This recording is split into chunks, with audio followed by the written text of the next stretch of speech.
Hello again, wrestling fans. This is Adam Parsons, Rock Parsons from the Wrestling Legends Network. We're covering, if not one of the best. He's in the top 5. It's a guy that you got to meet early in your career. Oh, yeah. It's a guy that's an intensity personified. The Macho Man, Randy Savage, the WWE Hall of Famer, WWF World Heavyweight Champion, ICW World Heavyweight Champion. He held belts in Memphis as well. He held belts in Grand Prix. He had success in Georgia. He had success everywhere he went. And obviously that's very available to every wrestling fan in the world because he was virtually on main events everywhere, covers of magazines everywhere. Yep. This guy is the top of the top. He had the look, he could talk, he could wrestle, he could do it all.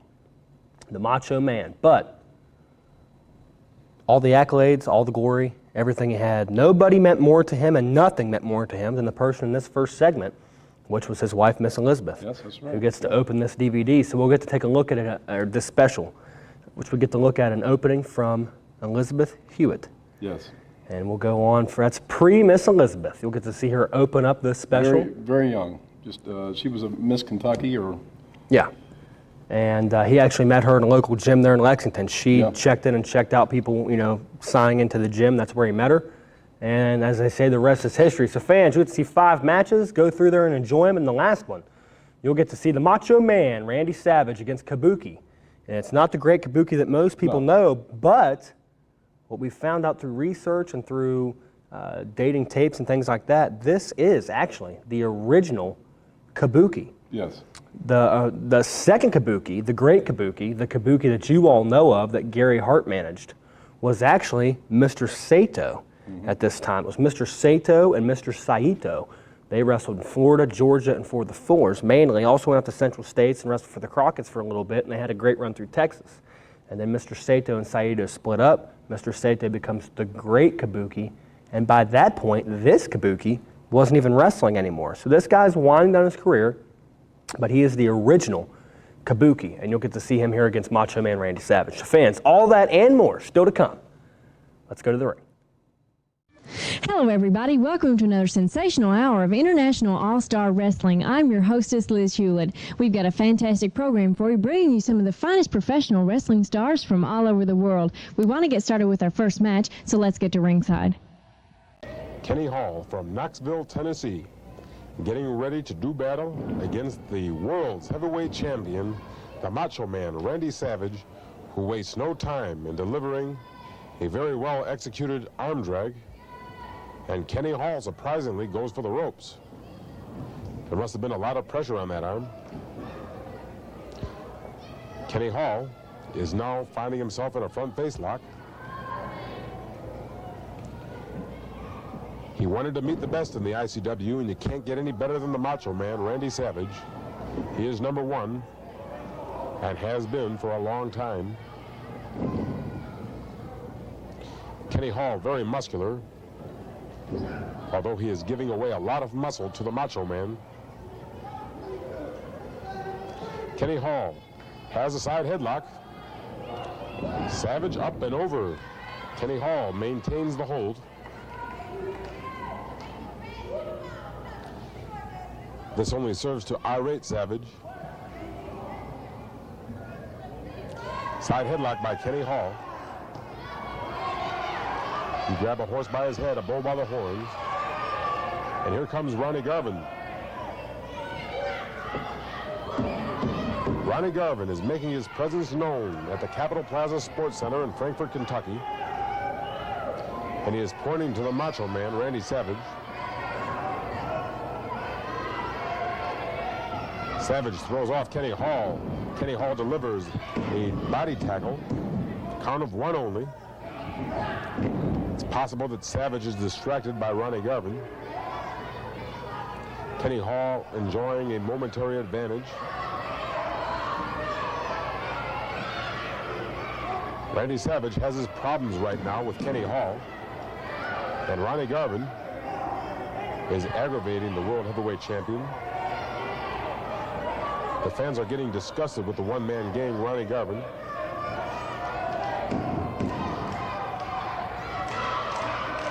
His method of operations is not always the best. Kenny Hall hanging on to a side headlock. proving that he is a scientific wrestler. Referee Ed Marcy now complaining about the one-man gang, Ronnie Garvin. It's obvious that he wants a match with Savage. He's been after Savage for a long time. But Randy Savage is captive right now in a side headlock. Savage needs to get out of this hold. There, Randy Savage. Kenny Hall was going for the identical takedown, and Randy Savage turned that into a backward suplex, which is very dangerous. And now the Macho Man is free, and the one-man gang, Ronnie Garvin, is pointing at Randy Savage.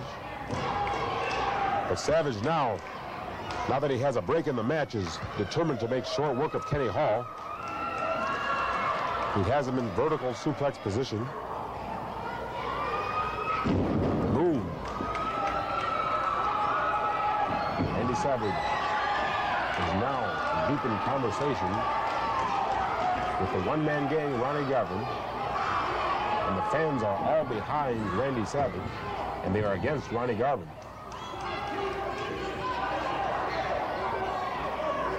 I guess familiarity breeds contempt. Ronnie Garvin has been a very frustrated man since losing the Southeastern Heavyweight Championship.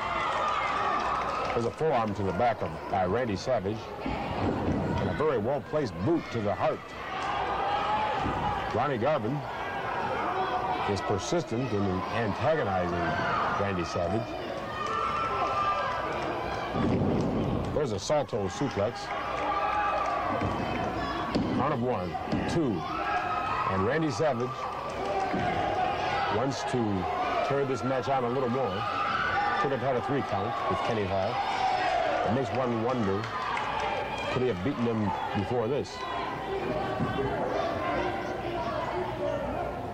A lot of people like to get on television and show off. And Garvin is out there arguing with Randy Savage as he continues to punish Kenny Hall. There's a body slam. Savage on the middle rope.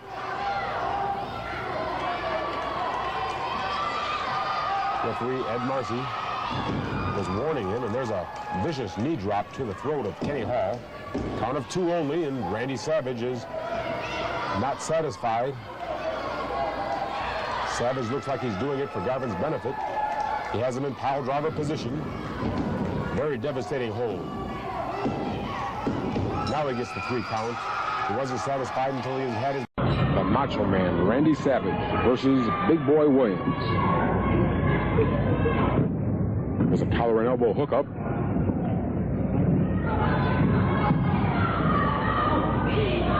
Savage gets the advantage and a clean break. Big Boy is a powerlifter from Tennessee.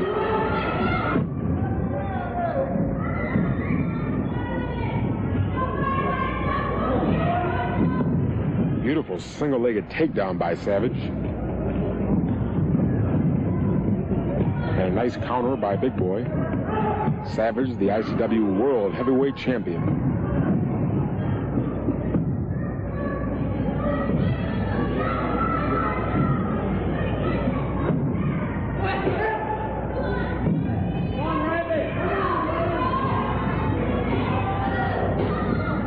Big Boy Williams employed a Syracuse counter, and now Savage, in a predicament, bullies Big Boy to the corner.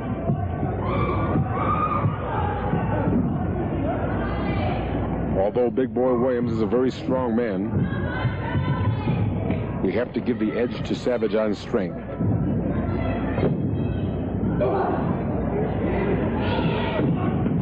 Side headlock takeover.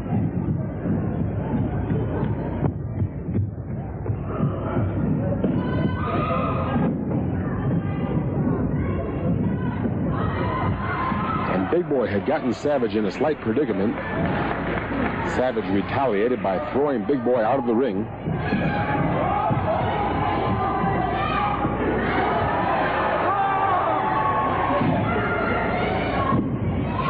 And one in, one out. Now it's Big Boy inviting Savage in. Probably not a good idea.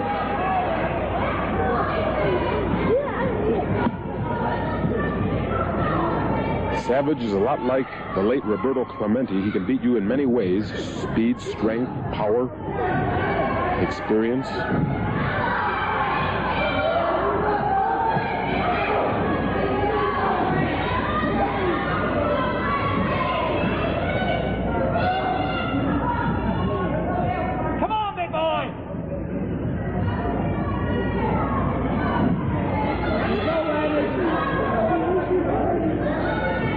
Savage grabbing the near leg, and Big Boy Williams helping himself to a handful of Savage's hair, aids in taking down in a side headlock.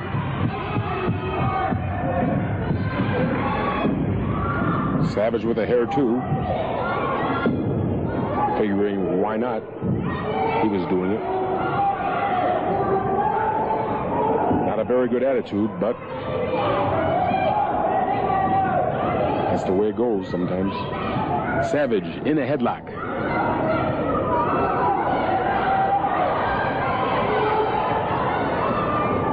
Big Boy is powering away. Now Savage has him all bowled back. There's a knee right to the small of the back.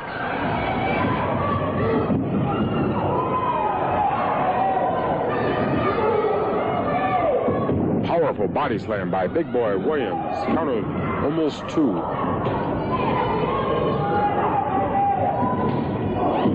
There's an elbow flush on the jaw. Savage has the advantage. And Savage got the 3 count.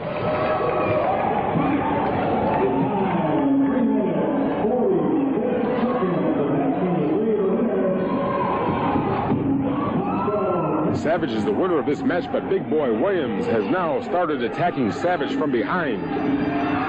And Savage has reversed the Irish whip and give him a terrific right hand to the head. Savage is the winner of this match. Big body slam. And now from the top rope, he drops a vicious elbow.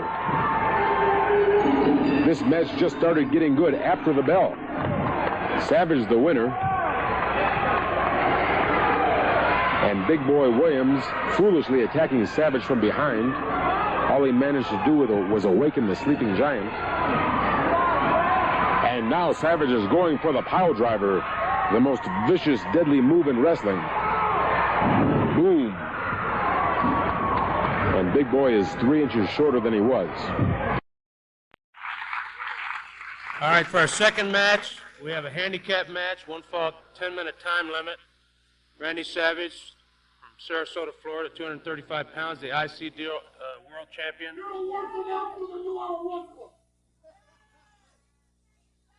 As always, the irritating and controversial Macho Man Randy Savage. And he is wrestling against 2 men at 218 pounds from Knoxville, Tennessee, Buddy Landell. And his partner at 220 pounds from Morgantown, North Carolina, Danny Doyle. Don't forget the mysterious prophet. The mysterious prophet is in the corner of the heavyweight champion of the world.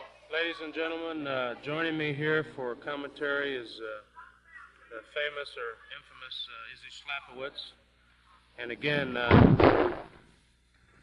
this is a handicap match. And I know that you're connected with Randy Savage. It's a lucky thing for you, Lou, that they got this new rule here about announcers being attacked and intimidated.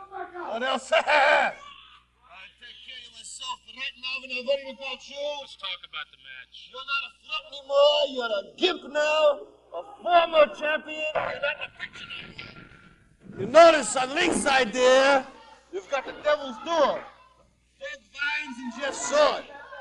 They are sitting there scouting opponents. One thing on mine. I think you're losing the Team point. championship. You're losing the point. Your man, Randy Savage, has to beat both these men in 10 minutes or he loses the match. He's going to beat both men in 10 minutes. That's the problem there. Well, I'd say a minute or so has gone by and he has not beaten anybody yet. Well. 1 minute, 2 minutes. It still means there's 8, 9 minutes left there, Bob Roode. But I Buddy know Landell, even though he's a young newcomer to the ICW, that doesn't mean that he's somebody that can be beaten. no. And Danny Doyle, I'm sure that maybe before this... Concerned about that. You start talking about biting off more than they can chew. You think about guys like Ronnie Garvin. There's a guy who always bites off more than he can chew. You know, Bob Roode. I'm trying to get this assassin there to get this bounty there on Ronnie Garvin. And the man wouldn't even talk to me personally. He makes me go meet a lawyer. And then, to top the humiliation there, they've got cameras there, it's film, and they filmed the whole thing. This guy doesn't want $5,000, Bob. He wants $10,000 there. Oh, if Betty might well be worth to pay a guy $10,000 to do the Ronnie Garvin, what happened to you? Cripple him and make him a gimp. Then maybe he can sit next to you and do TV commentary or sell pencils or handkerchiefs with you or whatever. I'm sure you're real proud of yourself at the fact that you have to pay money to try to get some wrestler put out of the wrestling business. You can't do it yourself. Apparently Randy Savage is not beating anybody right now. Well, the guy, this Landell is nothing but a cheater. A dastardly cheater there. What he's doing right now, he's using his brains there. His marbles. Yeah, he's using his brains. That apparition that he's talking to out there is supposed to be the prophet. Who do these people think you're fooling? I mean, where's Steve Cooper been recently? Steve Cooper, as you know, has been suspended. Yeah, well... There he is. But your business here is, Bob Roode, Mr. Gimp, is to do commentary on the match there and to pay homage to the Devil's Duo, who you notice is watching everybody very, very, very closely. Well, forget the prophet. Let's get back to the match. The first offensive move, although he's a very offensive wrestler, the first offensive move that Randy Savage has made during this match just took place when he caught Danny Doyle with an elbow coming off the ropes. 1, 2, 3, see? No, he didn't even get a 1 count on him. Hey, Danny Doyle came up behind him into a hammerlock. Tags out. Now, Buddy Landell and Danny Doyle are working together very, very well in the sense that they're tagging in and out. They're complimenting each other and not keeping one guy in there too long. Randy Savage has spent as much time outside the ring as he has in the ring. And if I was scoring this match on points, I would say it's about 10-1. Randy Savage is trying to yell up here about how much time does he have left. Well, time is running out for him. He's got to beat both these men. You know, Bob Roode, number one, you are not a judge. What you are is an unemployed wrestler. They give a job, a welfare job there doing announcing.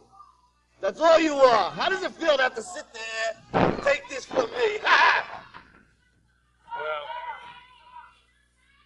humility is good for the soul, I've been told. Let's talk about your man, Randy Savage. Yeah, you know, he's not beating anybody. He's beating everybody. He's beating 2 guys. These are 2 tough guys there. What's the matter with you? Of course they're 2 tough guys. I think he bit on more than he can chew. And look at him. He's beating both of them there. You know, people are saying that this bout is because he doesn't want to put his world championship up against Ronnie Garvin. But I want to tell you something, Bob Roode, and to all the redneck pencil next to the nails out there. Coming off the top, second rope with an elbow. That is not very, easy. very, very devastating move. I have to give the man credit. It's a very, very, very devastating move. There's nothing to say about it. I felt it myself. It knocks the wind out of you. Of course you've got to give the man credit. He's the world's champion. What are you? Well, one thing I remember when Leaping Lanny was the world champion, he was a fighting champion. He defended his title against everybody. Savage is throwing Buddy Landell outside the ring. It comes down off the top turnbuckle. And as I'm sure it's been made clear to all you wrestling fans, off the top turnbuckle into the ring is a disqualification. But off the top turnbuckle and outside of the ring, that has never been done before, so it's not covered by the rules. Savage wrestles all his opponents there, and I just, I say it again, I think this $10,000 for the assassin was going to be worth it. Get in, Ronnie Garvin, he's not an opponent. Yeah, look at that! Very, very, very, very impressive looking suplex. Well, he's halfway home. Ah, that's one! Now we just got to beat one more, and boing, boing, boing, and it's all over. He's beaten Buddy Landell, now he's got to beat Danny Doyle. Well, Danny Doyle's taking it to him. It looks like Danny Doyle's going to be Randy Savage. Then what are you going to do? Drop some knee on him. Then what are you going to think about your world champion? Danny Doyle's not going to be Randy Savage. Ronnie Garvin's not going to be Randy Savage. Nobody's going to beat Randy Savage, Bob Roop. You couldn't beat him when you were a wrestler, and they're not going to beat him.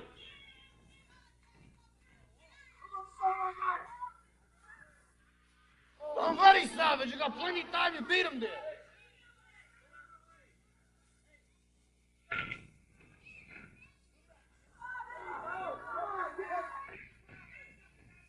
Savage is a great champion, Bob Roop.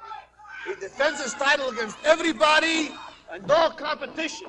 Guys like this Danny Doyle, look what he's doing to him. Guys like Ronnie Garvin, boy,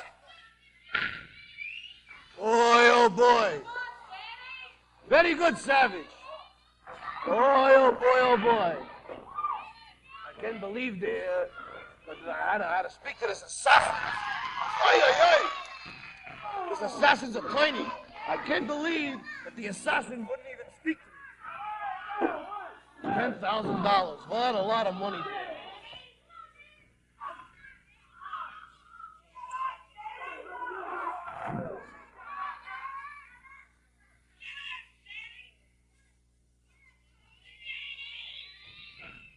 What are you doing?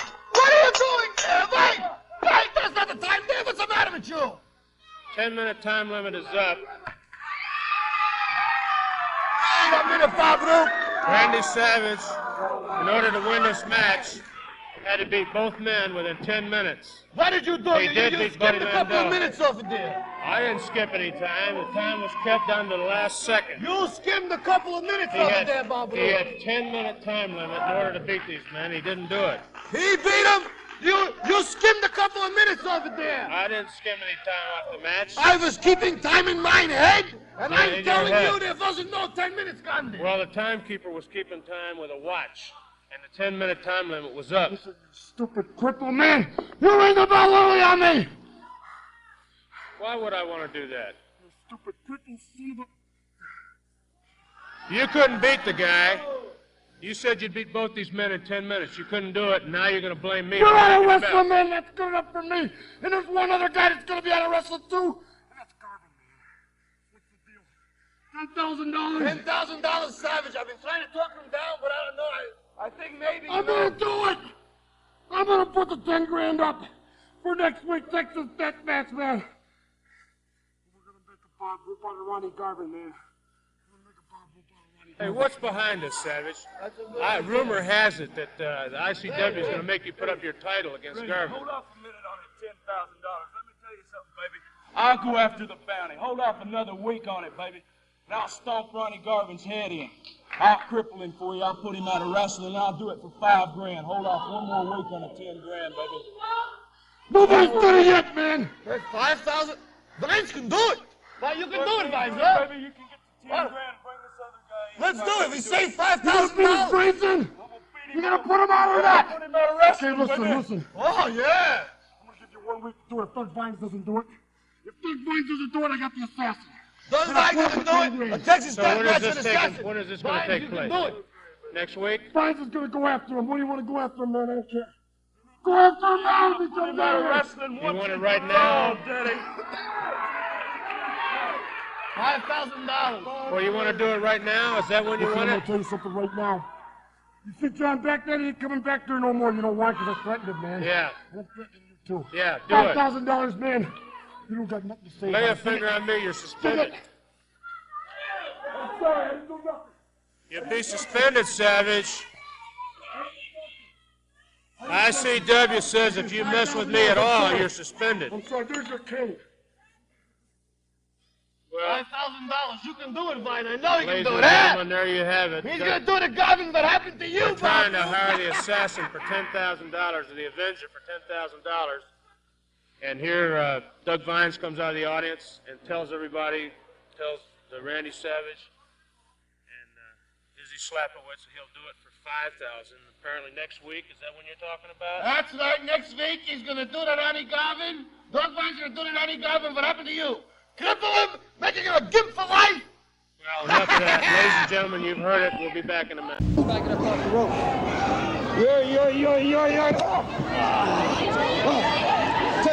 Kabuki is deceptively strong. Why?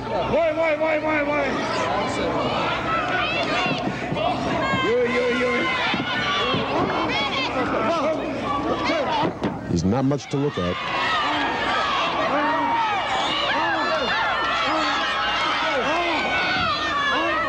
Savage is pulling the yin versus the yang. And there's a punch that found home high on the mandible.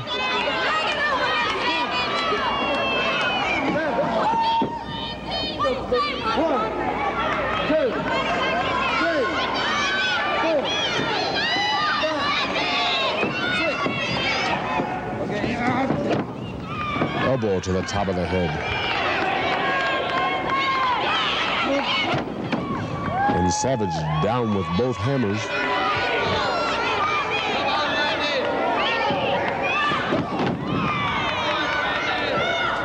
The kick to the ribs. Kabuki misses his karate. There he finds the target. Another missed karate. And he sneaks behind Savage. And Kabuki again, now falling out of the ring, over the announcer's table.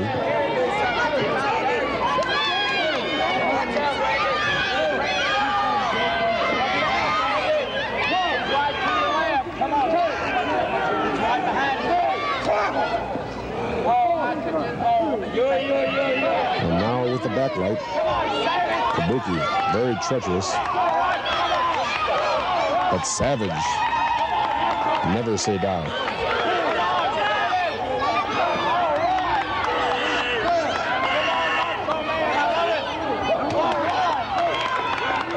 There's a big forearm to the back. And Savage dropping an elbow on the throat of Kabuki.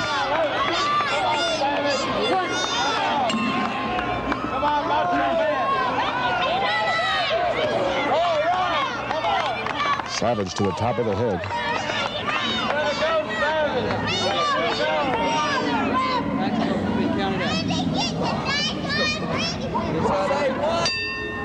There goes the bell. Both men have been counted out. And I don't believe this. Ronnie Garvin, after being...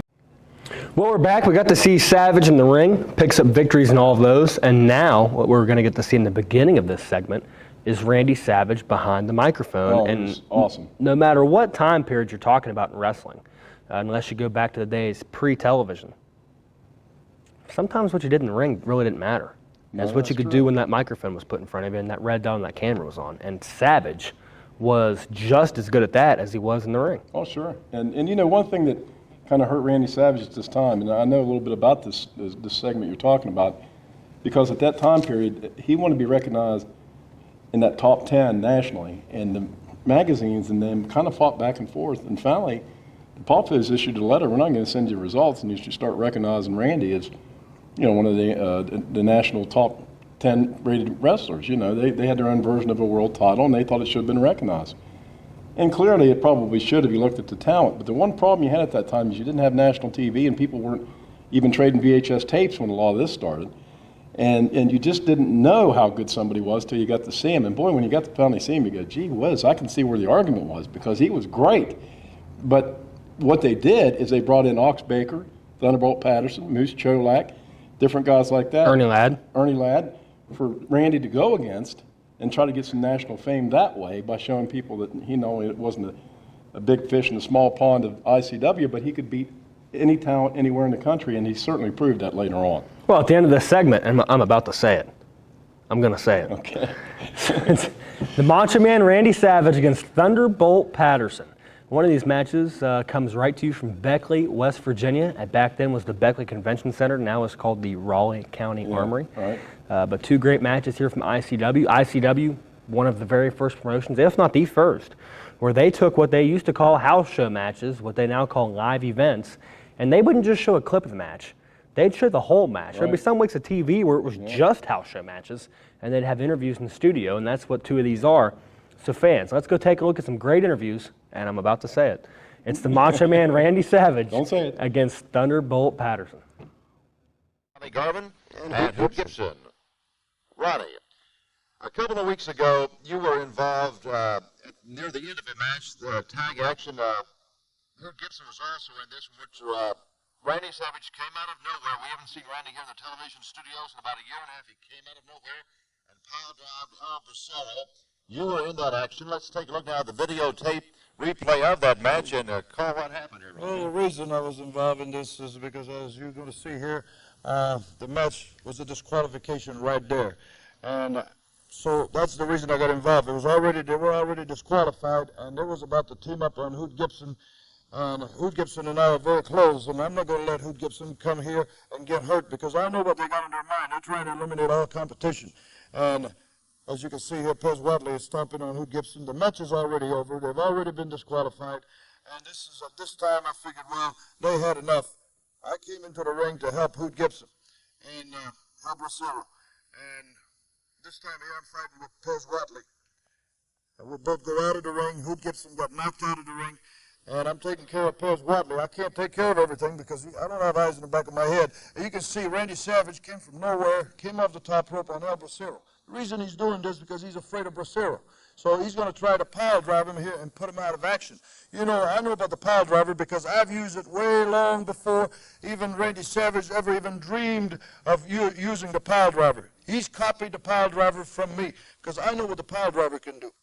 You can see here, Pez Watley and Rip Rogers stomping on Hoot Gibson. Both of them. There's the man laying on the floor. That's the type of people they are. They'll take you when you're laying down. They won't take you when you're standing facing them. And the reason, like I said, Randy Savage is afraid of El Bracero, and he's going to try to hurt him with the pile driver.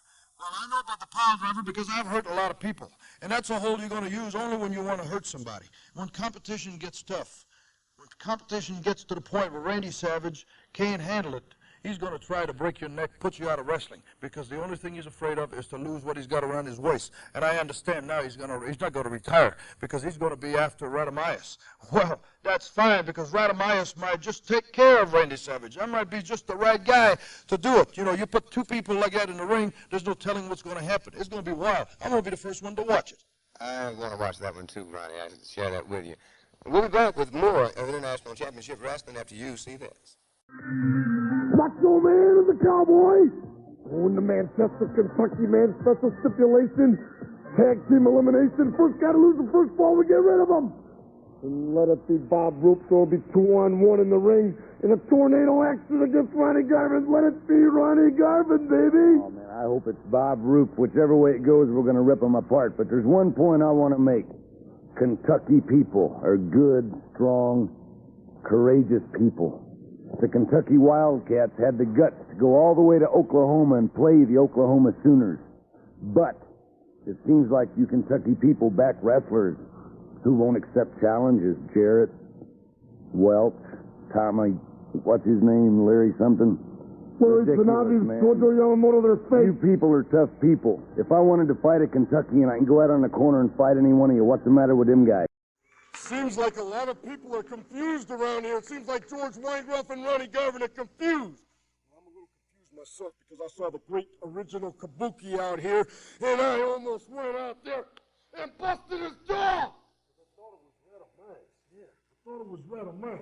And I'm saying something right now to you, Wagner, Garvin, everybody. Lunch. He's gonna be my freaked out. Yeah, Macho Man Randy Savage here to tell everybody in the whole entire world, that any promoter or organization that is interested in booking any of the wrestlers that you see, contact Pedro Martinez, the president, yes, at 1905 North Atlantic Boulevard, Fort Lauderdale, Florida, zip code 33305. His cable address is Piedmont, Fort Lauderdale, Florida, USA. But remember, the Macho Man Randy Savage couldn't beat them all. Louisville, Kentucky. The dream match has always been decided, Evan. Yeah, read the shirt. Dream match, $100,000. Macho Man versus Jarrett, Dundee, and Tojo. I don't know what else I can do to you, man. I don't know what else I can do. Later on in the program, I got more information for you, man. Hold the microphone, Steve Cooper. $100,000. There's a lot of money in every country in the world, man. Eat your hearts out, man. You don't think this is enough money to come get the Macho Man, huh? $100 bills, man. Take a look at it. $100 bills, man. Those are hundreds, man. My own personal money. Look what I'm going to do with that. Jarrett, Tojo, and Dundee. They're yours, man. Up in the air. Let me grab some more, man.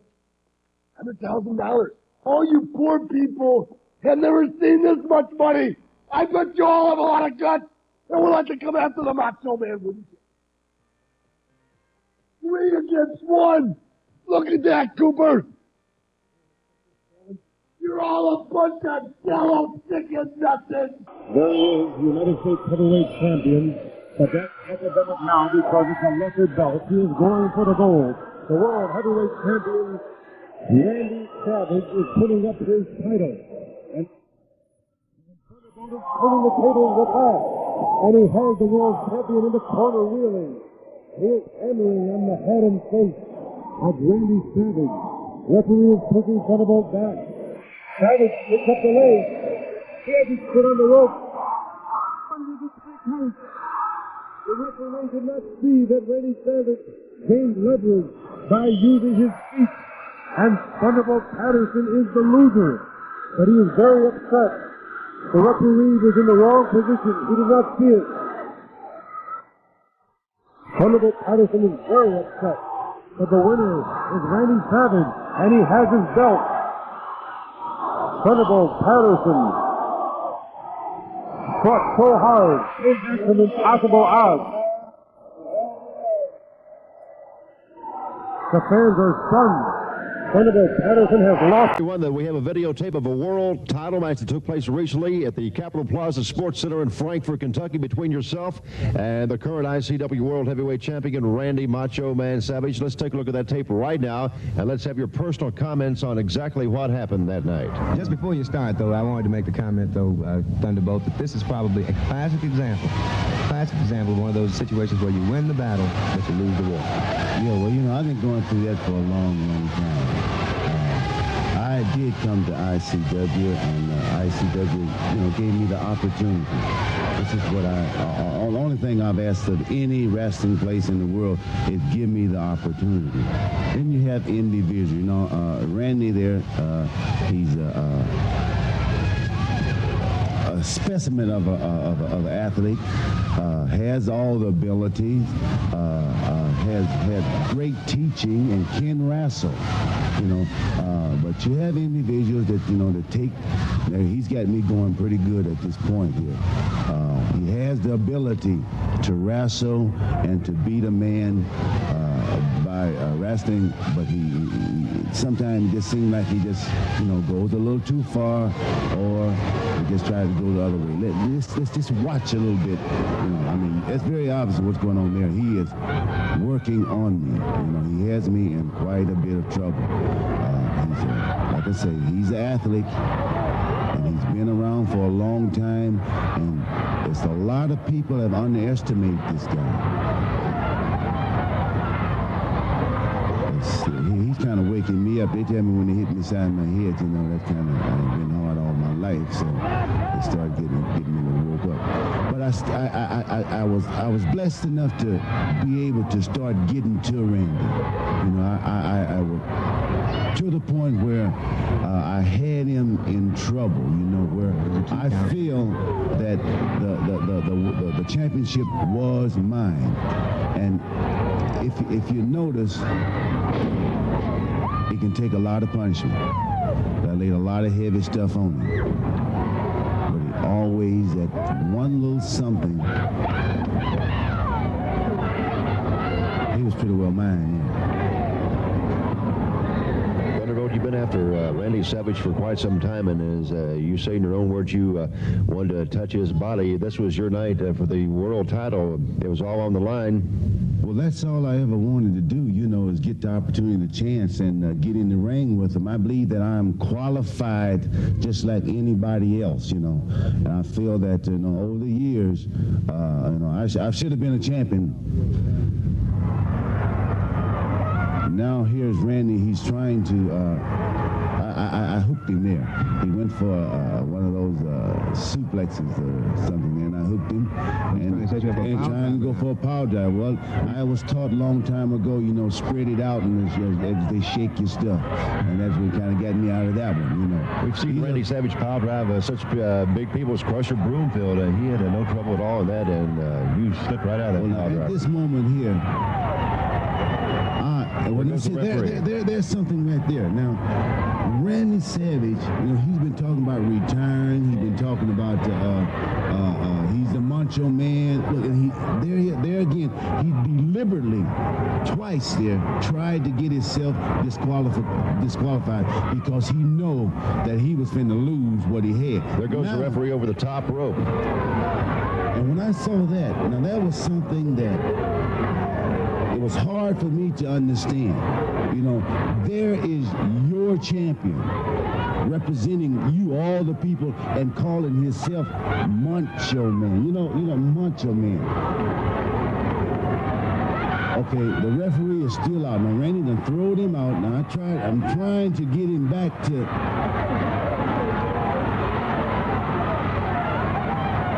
This point, you were trying to get the referee back into the ring. I knew I had Savage where I wanted him. I knew I had him where I wanted him. All I need was somebody there. 1, 2, 3. You had him down there. There's the opportunity, but there was no referee around to give the count. That's true. Still waiting on him. And I'm steady working on Savage. Still waiting. Now the referee's coming up. Now the referee had took a quite nasty fall. Savage throwed him out the ring. That's how he kept his belt. Now when he came and tapped me on my back, then I thought that my dream had came true. And then, you know, I mean, and if you can, I just knew that he was going to give me that belt, and he walked right past me and gave it to Savage. So what happened here? You were the official winner of the match. Yeah, I was. That's like he said. What did you say again? Won the battle, but you lost the war. Won the battle, but I lost the war. That was an individual.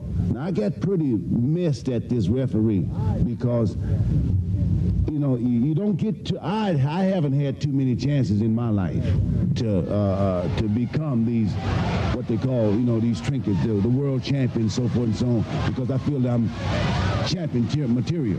But I tried to talk with all the people, ask the people what were their opinions of what happened. You know, I was warm with the referee because I thought I had been done a little injustice. We're back. We're not into the main event section of this special yet, but we're getting there. And really, any match or promo that Randy Savage ends in the main event, you'll get to see a spotlight on Randy Savage, and then you'll get to see a feud that was something that probably, it made sense at the time. It probably won't make much sense to the fans that weren't around at that time that it happened. Randy Savage and Crusher Broomfield were on the same side of the fence, and all of a sudden the Crusher's had a little bit too much than he can handle. Yeah. He ends up flipping around, going against Savage. Crusher Broomfield, of course, became the one-man gang, and Akeem, the African Dream. You'll get to see him against Savage in a single, then him against Savage in a cage, and you can tell he is extremely young at this point. I don't even know if he's 20 years old. He might not have been. Because I remember going down there. This was before that, and I was only 20, and I think we and him were the same age. So he was probably 19, maybe 18. And the thing was, Randy's like elbow dropping midgets and doing all kinds of crazy stuff down there. And Bloomfield just didn't want to do all that stuff. He had a big heart, and he was a nice guy. Wasn't money hungry at the time. He was just a nice guy learning the business, and Savage trying to push him around like a punk, and he just didn't like it. Yeah, that's all there is to it. So fans, after that, you'll get to see Savage and Ox Baker, the master of the heart punch, the fabulous Ox Baker. And then you'll get to see Savage against Radamice, which if you're not an ICW fan, never seen it before, you won't know who Radamice is. If you're a classic wrestling fan, you may remember the name. Bill Howard was a longtime KG veteran, journeyman, wrestled in probably every territory in North America, outside of Mexico, and went overseas, of course, Mainly into Central Europe. States and Mid-Atlantic, I think, more than anywhere else. He comes up with this character that's like a mixture of the Great Kabuki character and the Sheik, and becomes Radamice. He actually started in Puerto Rico. The Poffos went down there for a tour. They saw it. They liked it. They brought him to ICW. Did big business. So fans. And he did a great job with that. Really Let's go take a look. It's Savage. Really, you consider him the Macho Man. He's a savage for sure against three monsters. It's Crusher Broomfield, it's Ox Baker, and it's Radamice. So fans, let's go right now to the ring and take a look.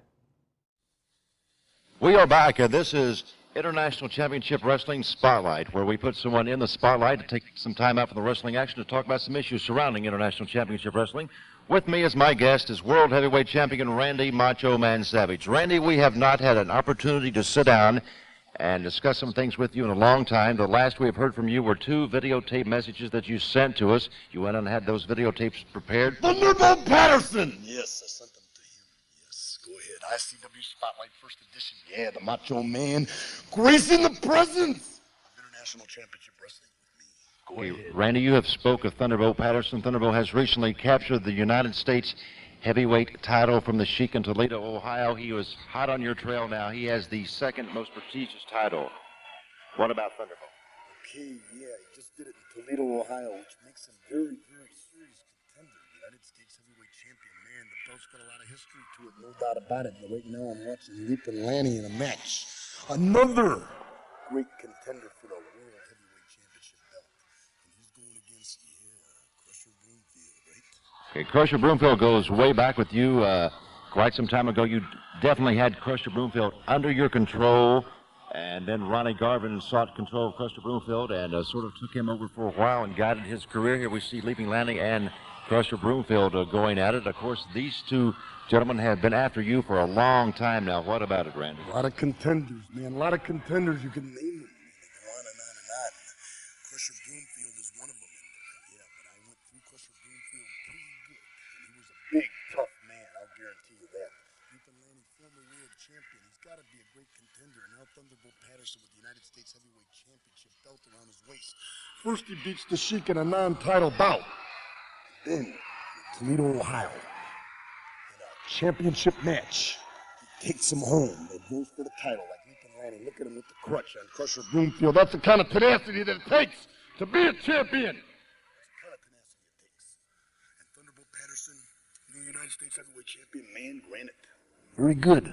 Here we saw Leaping Lanny there in some action with Crusher Broomfield. Now we have a videotape of a match that took place between yourself and Crusher Broomfield. Very good, but before you show that tape, man, that's okay, because there's other contenders. And I'd like to say something right now about Walter Johnson, big number 71 for the Cleveland Browns, 13 years with them, man, yeah.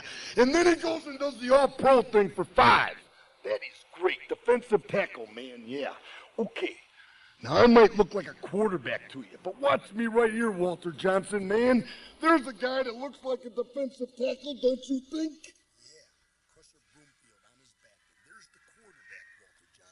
Hey, coming down, yeah. The ICW World Heavyweight Championship belt is rough to get. Number 71, if you want to come after it, come on down, yeah. Now, there's been a lot of bad talk about me, and a lot of it's because of promoter George Weingloff, the Wee Willie. That's what I want to ask you about. We see you here against Big Crusher Broomfield, but a long time ago you came down upon Ronnie Garvin's former manager, the mentioned Wee Willie. We had a Wee Willie Day here commemorating Wee Willie Smith. What about it? Okay, there's the situation. A lot of people have been talking about it. I've been away doing the thing, getting my head together. And then they have Wee Willie Day and all this commotion about him, right? Okay, promoter George Weingloff putting the light on him.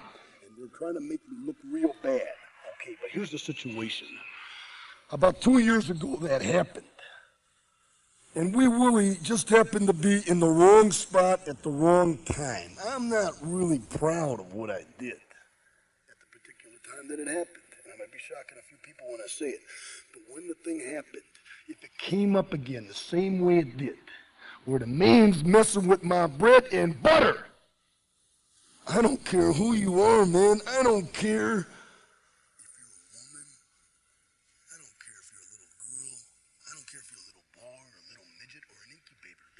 Yeah, because you're messing with me in the squared circle. And let me tell you some guys that better realize that, and that's Walter Johnson. And that's Thunderbolt Patterson, and that's Ronnie Garvin. And there's a Mexican running around, man, taking things by storm, El Bracero. They're all out there, I know they are. And I'm contemplating my retirement.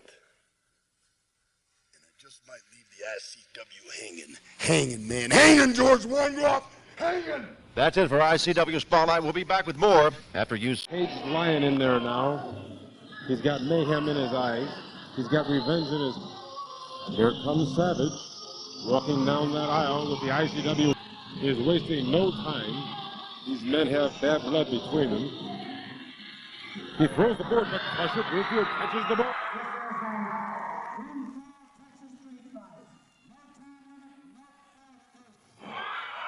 But Randy Savage is going for the leg dive.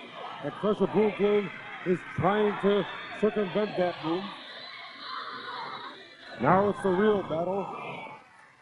Street fight rules applying in this match. Randy Savage has the leg, and he still has the leg, but Crusher Broomfield is struggling for position. Both men are outside the ring. Referee, this has been a great street fight. The fans have been on their feet from beginning to end. Another powerful, both men are wailing at each other. Now Crusher Broomfield is putting all his 450-odd pounds on Randy Savage, but both men have front face locks, and now they're out of the ring. Both men have fell out of the ring, and now they're pounding at each other, and the fans are leaving ringside. They're using the rope. Ladies and gentlemen, this match has gone out of control. The referee is completely powerless as these two giants in professional wrestling are in street fight rules. No way out. Some of the fans have completely left the ringside area. The referee can do nothing to pull these men apart. Randy Savage is hanging onto the rope. And he is now wrapping the rope around the head of Crusher Broomfield. Crusher Broomfield is in serious trouble now as he has the rope completely laced around his head like a noose. Savage is frantically kicking left and right to the face and head of Crusher Broomfield. Savage throws Crusher Broomfield's head into the iron cup. Crusher Broomfield is still down. And Randy Savage has the board. And he comes off the top rope onto the back of the head. Savage picking up his adversary and throws him out of the ring like a 400. Here he comes again. He has the chair. Crashing to the head of Crusher Broomfield. Both men have been through the eye of the needle. Savage mounts to the top rope. Crusher Broomfield has the chair now. Both men fighting for the chair. A right to the head of Randy Savage, but it was ineffective. Savage crashing Broomfield's head into the corner again. Crusher Broomfield collapsing. Savage brushing the referee back. Climbs to the top rope. chair against the head of Crusher Broomfield. From off the top rope. Savage, another kick to the heart. And he throws him in, and Crusher Broomfield looking like a sack of potatoes. Off the top rope, Randy Savage, he is poised.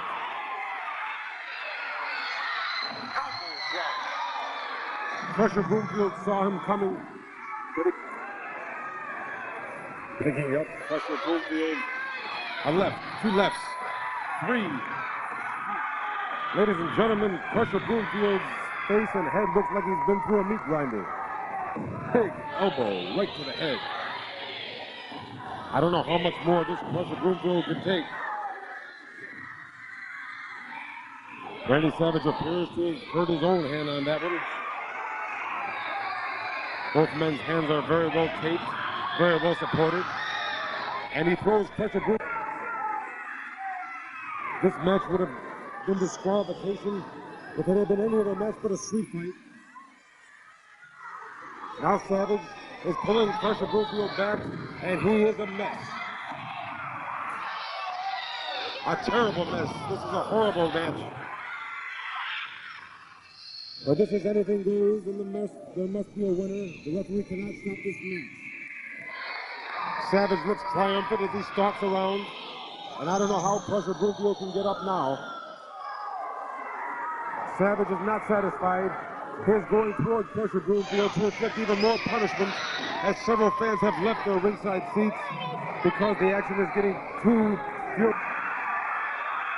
Savage climbing to the top rope. And he misses with an elbow drop. I didn't think Crusher Broomfield had it in him, but he managed to get out of the way. And now he grabs the side headlock with only one arm.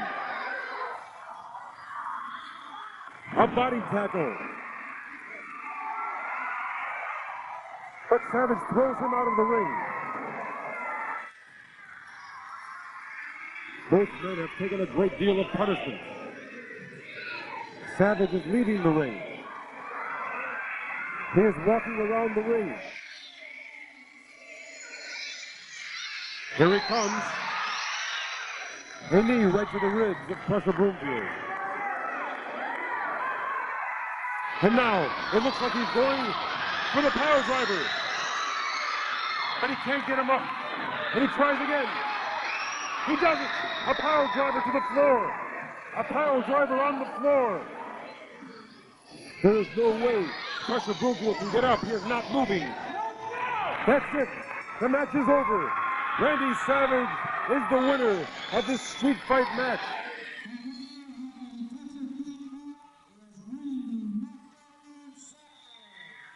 Randy Savage is the winner, and Crusher Broomfield is not moving. Randy Savage has a board in his hand. He has been declared the winner. Crusher Broomfield has lost again in this non-title. One of the fans made for Randy Savage. And of course, you know, some like him, some don't like him, but everybody respects Randy Savage because no matter what you feel about the man personally, this is professional wrestling, and he is number one. And if anybody doesn't think so, well, title shots don't come too often, but they do come, and that's the chance they're going to have to get to prove. Because the winner drives the Cadillac and the loser sleeps in the park, and I sure don't want to sleep in the park too much. And this is the man that has it all right now. He's numero uno. Here he is wrestling Crusher Broomfield. You know, Manny, it's an important factor. They're in a steel cage. And anytime you're in a steel cage, means one thing, that there is not going to be any outside interference, and it means it's going to be a very violent match. Because anytime a man is thrust into the cage, you know, that is hard steel, and you can damage a person's body, his head, any part of his body very seriously. So you have to be mentally prepared, you have to be psyched up, and you have to be ready for any kind of violence when you're in a steel cage match. Well, that's right. I agree. And of course, the Eye of the Tiger match coming up, I certainly am very noteworthy about that. And of course, Crusher Broomfield had about 5 times he went for the title. Well, exactly 5 times, I'm sure.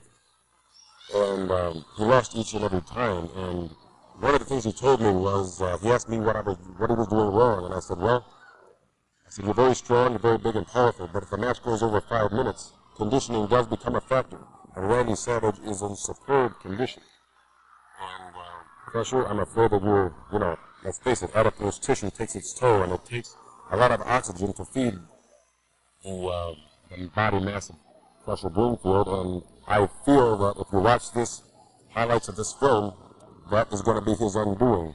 It's going to be the demise of Crusher Bloomfield. You can see exactly what's happening right now because Randy has been in control most of this match, and it's later in the match, and that lactic acid is really affecting Crusher Bloomfield. And there he takes a shot right to the forehead because the steel cage is very treacherous. In the Eye of the Tiger match, it's going to be a 60-minute time limit for the TV belt. Of course, if anybody loses after the 60 minutes is up, the TV title is no longer at stake. However, the hair is also on the line. But I don't anticipate a match in a cage going 60 minutes. I've never seen one happen like that because a match like this is so violent that the staying power of even an athlete such as Hustler Rogers or even myself, I just don't think any man can last 60 minutes in a cage if they're equally matched. Here, Crusher Bloomfield is reeling from the punishment of Randy Savage. And Randy Savage, they call him Suicide Savage because he gave Crusher Bloomfield a headbutt, and he was just as much the worst aware of Crusher Bloomfield is. And that's the kind of tactic I just can't understand because I don't see how any man could destroy his opponent at his own expense. And gives him a knee right to the kidneys of Crusher Bloomfield and trying to get away from that padding of adipose tissue that Crusher Bloomfield has in excess. He's throwing his head against the turnbuckle. Crusher Bloomfield took a lot of punishment. I give him a lot of credit because he did last longer than some people do with Randy Savage.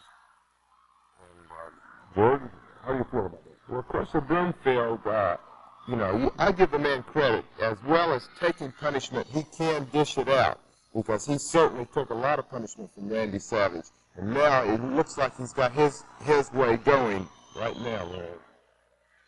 Here Savage is getting up slow, but, I never count Savage out because the man is so cunning that when you think you've got him going, well, you should never look back. Marathon runners know that. Just keep your own pace because this man cannot be counted out. He's not world champion for nothing. That's a double negative, but Randy Savage is double positive world championship material. And like I say, there's a lot of people that don't like him. But let's see somebody take the belt away. I myself would love to get a shot at him, but the only thing I can think about is Hustler Rip Rogers, the Eye of the Tiger Challenge. Because I've got a lot riding on that match. My hair, my belt, I've got to protect what's mine. That might be the world's tallest back body drop. That's got to be in the Guinness Book of World Records because Crusher Bloomfield is 6 feet 10 inches tall. And he sent Randy Savage sailing. And it's a great tribute to Randy Savage's athletic ability and stamina that he is still in contention for this match. And I don't want to spoil anything for the fans, but it'll remain to be seen. Watch what happens. Crusher Bloomfield is pulling at the trunks of Randy Savage. Savage is trying to get to the top rope. Who knows, either to leave the ring or to jump off the top of the fence. And there he takes a horrible spill right to his back. And Crusher Bloomfield seems to have the match going his way. But like I said, watch very closely. Picks him up, gives him a body slam, but you can see by the height of the slam, the intensity, that Crusher Bloomfield has lost a lot of steam. Now, trying to see what's happening in these ICW film highlights. Crusher Bloomfield, Randy Savage got out of the way, but in plenty of time for Crusher Bloomfield to react. And now here's another body slam. And that one was even lower than the first. And it looks like Crusher Bloomfield is staggering and trying to... Here's the big splash, and that can knock a man's carbon dioxide. The low CO2 goes right away when the big man comes down and crashes. Here comes Randy Savage, climbing to the top once again. And let's just see what happens here. Crusher Bloomfield catches him right in the middle and goes for the big atomic drop, and the momentum sends Randy Savage's head into the fence. Now watch this, fans. This man is a big man to be climbing up the ropes this agile. And the referee is trying to get him down, and he misses a big splash. And believe me, that is 450 odd pounds that has just missed its mark. Savage, being an opportunist, is now climbing to the top once again. And goes for the fine, flying body press. 1, 2, 3. An undisputed victory. Randy Savage has defeated. Thank you, Randy Savage. You have finally given me the clue. You goof. You said you got one man that you want me to step on. You know what rain does to a bed bug? It emulsifies it. It breaks it up and beats it down. Well, one man gang Garvin, if that's the man that I have to beat up, don't shut that camera off, by the way. If that's the man that I have to destroy to get to you, Randy Savage, you dirty coward, you. If one-man gang Garvin is the man that I've got to humiliate, that is exactly what Ox Baker will do. If I've got to step on Ronnie Garvin, one-man gang Garvin, Randy, that's what I'll do. Then, Savage, you got to come and face Ox Baker. I've called you a coward before. You are a yellow-bellied coward, Randy. One man, Garvin, I'll get you. They have given me the clue. One man, Randy Garvin, I'm going to get him. Randy Savage Garvin, I need them. I need to be their champion, and I will be their champion. Well, we asked for Ox Baker's reaction to that videotape, and boy, did we get it. He's sort of a manhandled Edgar over here, just a little bit. Reminiscence of the Sheik being here. We're going to take a break on International Championship Wrestling. Come back with tag action. We'll be right back. Freak out, man! Let me tell you something, man. You come a long way, Macho Mania fans all around, yeah. But I got something to tell you right now. Good luck in your new thing, 'cause March 13, 1979, I could have told you you'd be doing what you're doing now. Everybody out there to know one thing, that the Eye of the Tiger is going to eliminate one guy from never getting a shot at the World Heavyweight Championship belt. You understand that? One guy could be you or Rip Rogers, and I don't care. I don't even care, man. Well, speaking of the World Heavyweight Championship, earlier today we saw Ronnie Garvin defeat Ox Baker, but there was another match in Cape Girardeau, Missouri. And Randy Savage, you wrestled Ox Baker, and you... Not pinned him, man. I'll call the action because I don't need any of the George Warrengrass. I don't need any of the Ronnie Garvins doing the thing. Ox Baker came after me, tried to make me a stepping stone, right? Tried to do the thing to come to the top. Couldn't get past Garvin. Couldn't get past even you. Couldn't get past George Weingraff or Albacero. But I gave him a shot anyway. I did it. A lot of people say that I don't give title shots, and you're one of them, man. But let me tell you something right now. The Macho Man Randy Savage does. And he gave Ox Baker his title shot. It happened in Cape Girardeau, Missouri. And there's the flying body press that I beat Crusher Woodfield. Yeah, right there. Now, one thing now on my mind. One of you guys are going to eliminate each other. You guys, man, I don't even care who gets their head shaved. One of you guys' career is going to be made, and one of it's going to be ruined. But I want to show you one thing right now. I expect you're picking on a referee, but I'm no referee, man. I'm 235, man, and I swung that belt like I did a baseball bat when I was playing with the Cardinals, the Reds, and the White Sox. And I was doing the thing in Cape Girardeau, Missouri, in Macho Mania. Look at all my fans. You think that is Leaping Laney country? Bam, right there in the back. Now, who is that guy? Who is the nightmare? And Leaping Laney, let me tell you something. I got Radamias on my mind. I don't have Leaping Laney on my mind. I don't have Rip Rogers on my mind. I don't care whose hair goes. Radamias, right there. The man right there with the Devil's Triangle. He embarrassed me pretty bad, man. But I'll tell you one thing right now. There's going to be a lot of payback. And it's not going to happen now, man, because I got the World Heavyweight Championship belt. Radamias, man, I'm thinking about you. One more thing. Your buddy, the promoter, George Weingraff, has been doing the bad thing, spreading the bad word about Wee Willie. I catch a lot of things about that. What'd you do to the midget? What'd you do to this guy? What'd you do to that guy? I'm going to tell you something right now, and I'm going to tell Ronnie Garvin right now. And anybody out there listening, if the same situation came up, the same way, I would do the same thing to Wee Willie. Guaranteed personified, I would do the same thing to Wee Willie. I would do it again. And I'm going to prove it to everybody out there, baby. because Radamias is going to get bent in half, and when I get done with him, he's going to be smaller than any Wee Willie, and it's Macho Mania, baby! Now, before we fans, welcome to ICW Spotlight. We have a special guest right now. You might say this whole match in Buckhorn, Kentucky is about him because he is #1, the world champion, Randy Macho Man Savage. Randy, how does this match shape up to you, and what about the controversy between George Weingroff, Jim Bunning, and Ronnie Garvin? I've been saying all along that George Weingroff oversteps his bounds. He's been a thorn in my side ever since the beginning of time. ICW World Heavyweight Champion, every time he brings up the Wee Willie incident. Promoter George Weingroff has done it again. He stuck his nose into something, and now he's going to have to, take the consequences. Now, I'm just saying one thing, and I don't care what you feel about it. I don't care how promoter George Weingroff feels about it. I don't care how the King feels about it, and I don't care how Ronnie Garvin feels about it. But I got my little deal going. I'm the ICW World Heavyweight Champion. I'm on top of the mountain now. When somebody knocks me off, you are not going to be calling me out here for interviews because I'm going to be on the bottom of the ladder again. So what I'm going to do is train real hard and make it impossible for me to be knocked off that mountain. And Radamias, when Radamias gets me in the steel cage, fall just like they all have, just like yours have fallen, Leaping Laney, just like yours have fallen. Be that as it may, you've just seen the Macho Man Randy Savage. Thank you. We'll be back with more between Ronnie Garvin and Pez Watley. I'm the World Heavyweight Champion.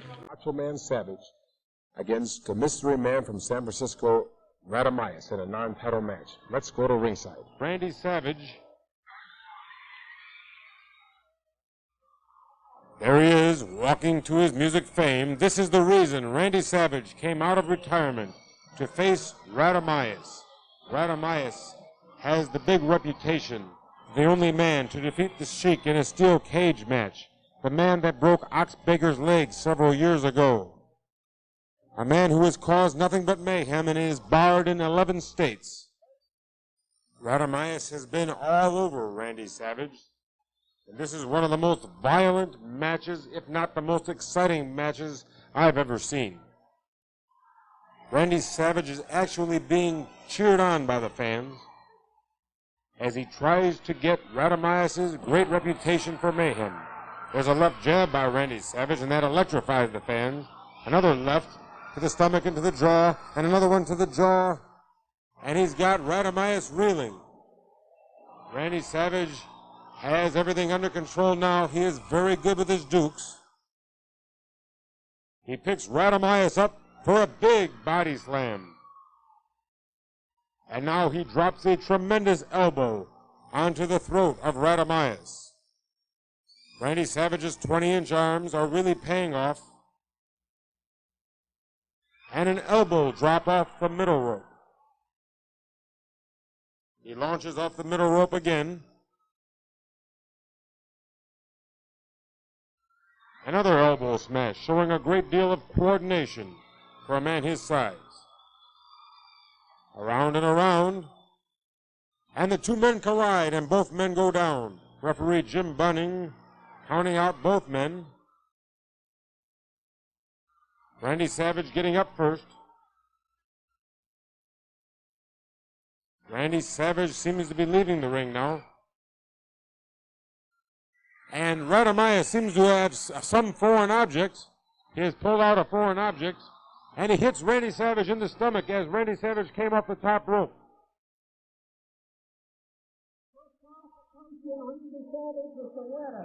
Referee Jim Bunning has disqualified Radamias for pulling out a foreign object out of his trunks.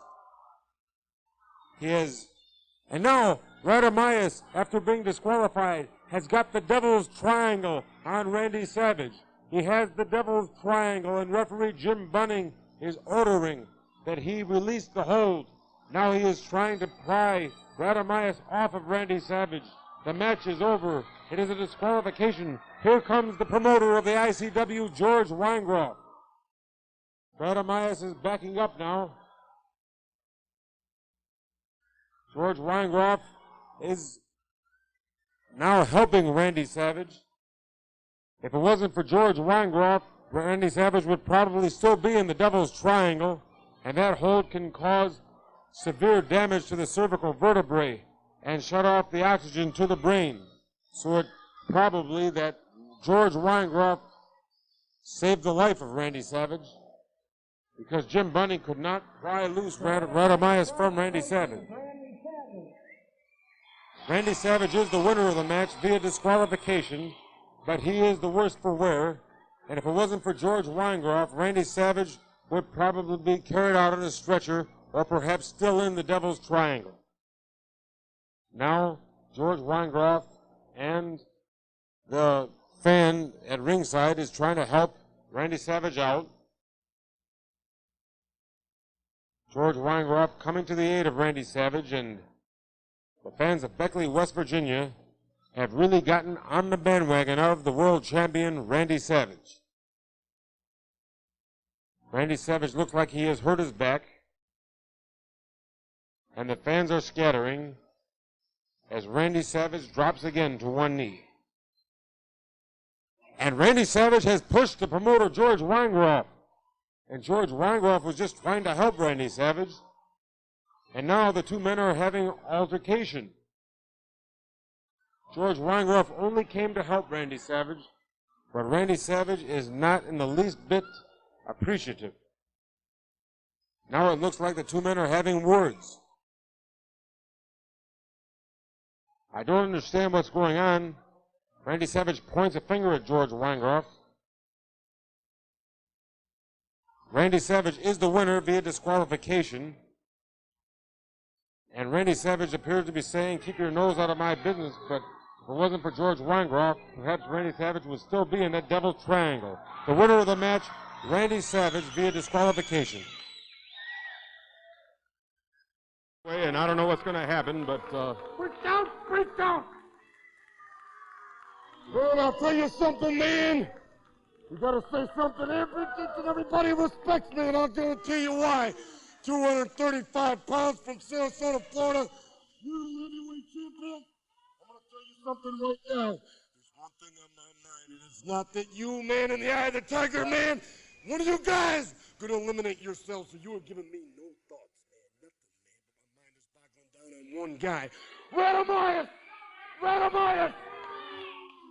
Speaking of Radomaitis, we take you now to the Cape Arena building in Cape Girardeau, Missouri, because we're going to see a match between Radomaitis right now and Ron McPherson.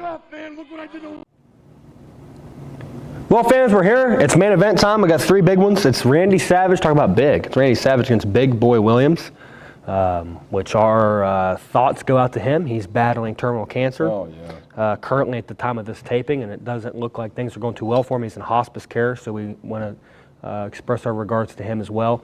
Fans, after that match, you'll get to see a really, really good one. It's a street fight. It's a lights-out match, whatever you want to call it, bunkhouse match. And it's Macho Man Randy Savage against Pistol Pez Whatley, two WWE Hall of Famers. Pez Whatley last year got inducted into the legacy wing of the WWE Hall of Fame. Randy Savage in the Hall of Fame section, I guess is the way you'd put it. And the main event, two great wrestlers, an NWA World Champion, a WWF World Champion. It is Ron Garvin, the original one-man gang, the man with the hands of stone, taking on the Macho Man in a steel cage. Well, here's something that people relate Ohio Valley wrestling to. Look at 20 years ago, there was Cena, there was all those other stars that came through there, Mark Henry, all the different guys that Rip Rogers and Danny Davis trained. And 10 years later, 20 years later, they're dominating wrestling. Same situation here. It's almost like a Ohio Valley. You got Garvin, you got Savage, you got Pez Whatley, you got one-man gang, and so on. And these guys clearly dominated Georgia Championship Wrestling, WWF, wherever, for the next 10 years. So if you got to see them then, you really got it at a cheap price, and you got to see a lot for what they were coming up, and they were hungry, and they were trying to climb to the top. This was exciting times for the ICW wrestling. And you got to see the very first valet on a national level in this era outside the Fabulous Moolah was Miss Elizabeth, who's maybe the most famous valet of all time. Fabulous Moolah ended up becoming a wrestler, and she's more known for that. Right. There's never been a more famous valet than Miss Elizabeth. You ask people to come up with one, Miss Elizabeth is going to be probably the first one they name. So outside of wrestlers, you also got one of the most famous valets of all time. ICW Wrestling, I like it. I hope you like it. I hope you've enjoyed it so far. And go take a look at these 3 great matches. For Rock Parsons, I'm Adam Parsons, saying so long.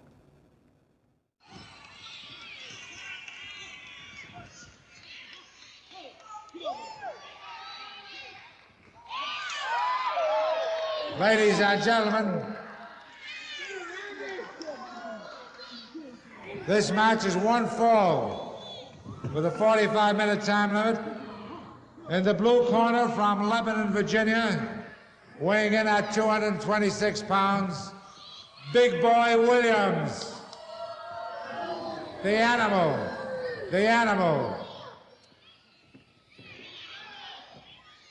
In the red corner, at the weight of 235 pounds, from Sarasota, Florida, the world's heavyweight wrestling champion, the great and inimitable Randy Macho Man Savage.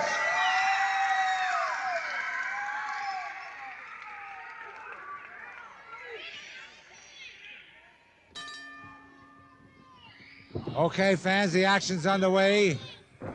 Savage and the animal tie into one another. Yeah, Savage should, oh man, he was thrown into the ropes. He came off there with a terrific body block. He's taken over on the animal. He crashes him into the ring turnbuckle now. He sends him out on the floor.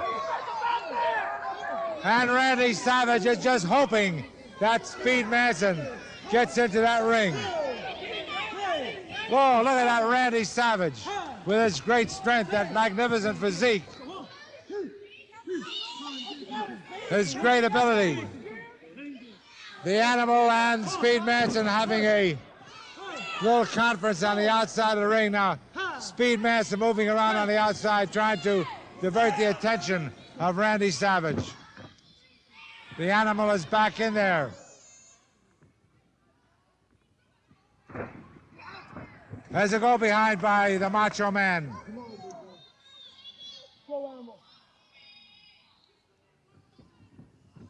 It's a reversal now by the animal. Oh man, Savage crashed him into the turnbuckles. Again, a tremendous backdrop.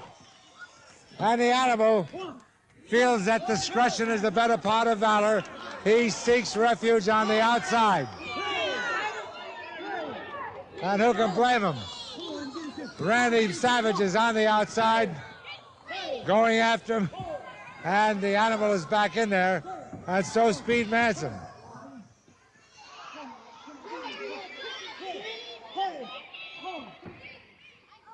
I can guarantee you fans that Randy Savage is anxious to get at that Speed Manson. There's a side headlock by the animal, grinding away at the head of Macho Man Savage. And wait a minute. Speed Manson has the leg of Savage. Now he punches Savage. Savage was on the ropes. And the animal is crashing Savage into the turnbuckles. There's a kick to the back by the animal. The animal was able to get a bit of advantage on Savage when Savage was tangled in the ropes and Manson punched Savage. But there's Randy, he's on his feet now.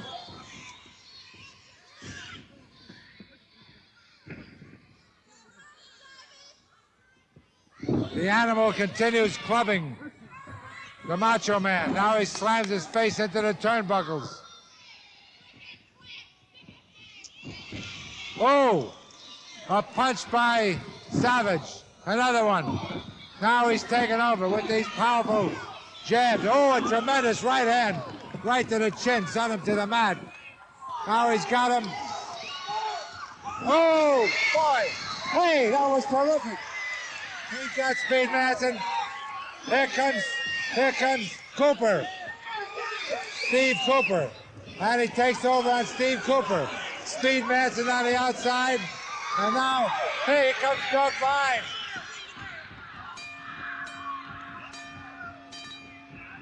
Pretty boy Doug Vines is in there. The referee is letting the bell run. Here comes Leaping Lanny. Leaping Lanny taking over. Oh man, what action here. Lanny coming to the help of Randy Savage. Now they're attacking Lanny. All of them are attacking Lanny. And Randy's up on his feet. Oh, a terrific right hand by Randy. What terrific action here as Randy Savage and Leaping Lanny clear the ring.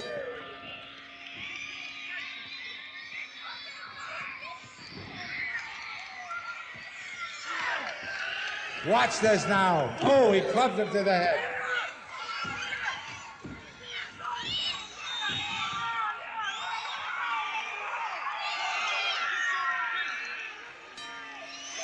The winner of the match, Randy Macho Man Savage. The animal was disqualified because of all the outside help he was getting. Right now we have a street match between Macho Man Randy Savage and the former U.S. heavyweight champion Pez Whatley, and this just gives me an idea how tough a customer Randy Savage is. Of course, recently in the Bluegrass National Guard Armory, he hurt Gypsy Joe with a pile driver, and that has made Tojo Yamamoto furious, and here they lock up collar and elbow.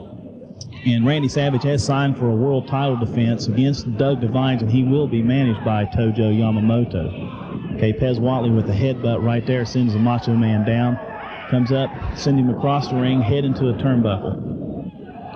Pez Whatley grabs him by the hair again. Another headbutt sends Savage crashing to the canvas. And Pez Whatley stalking Savage right now. Pulls him up again by the hair. And there's a thumb to the throat, and that's illegal, but in a street match, anything goes in a street match. There's no disqualification. There's no time limit. And they come out, of course, in street clothes. There's another headbutt to send Savage down to the concrete floor. And Pez Whatley acknowledging the fact that he is the U.S. heavyweight champion at that time. Once again, he has Savage by the hair. Another headbutt sends him crashing to the canvas. And Whatley once again stalking Savage. And here he's biting. Of course, like I said, this is totally illegal in any other match but a street match. A street match is a very dangerous, perhaps the most dangerous type of match in professional wrestling. And it looks like Savage is in a bad way right now. Whatley continuing his advantage. Another headbutt sends Savage crashing down the corner. And there's Whatley telling the fans just what he thinks of Randy Savage. Of course, the current U.S. heavyweight champion is the Golden Boy, Paul Chrissy. There's Whatley slamming Savage's head into the turnbuckle, a punch to the midsection. Looks like he's whipping to the ropes. A big high back body drop sends Savage crashing to the canvas, and Whatley once again stalking him. Of course, we have a big battle royal coming up where the winner will receive a title shot. Here's Savage with a punch to the midsection. Another shot to the jaw sends Whatley reeling. Savage, Whatley, a shot to the midsection. Another headbutt sends Savage crashing to the canvas. Whatley looks like he's got the advantage right here, picks him up for a big body slam. And now Whatley's heading towards the turnbuckle. Looks like he's going to climb up on the top rope. There he is going up there. Of course, he's got Savage in a lot of trouble right here. Sets himself a flying body press, and Savage moved out of the way. Whatley comes crashing down hard on the midsection. Savage setting him up for the pile driver. He's got him up in the air. Bam! Well, this could be all she wrote right here. Here's a count. 1, 2, 3, and Randy Savage is the winner of this street fight, and of course he is the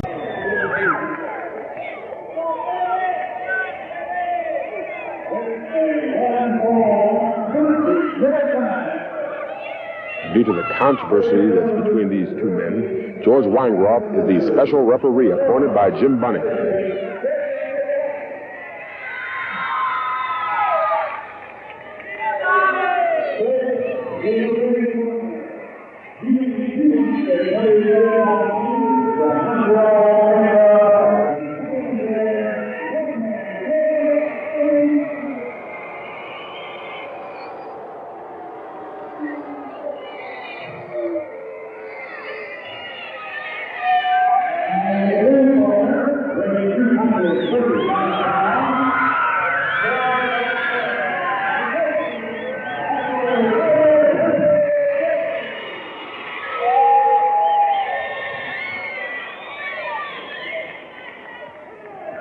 Savage is the popular favorite in this match.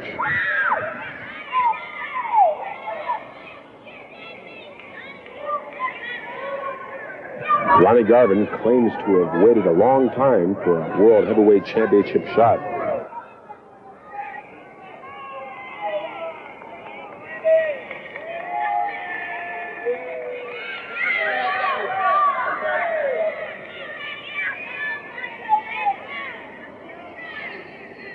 He's got the ball now. Let's see if he can run with it.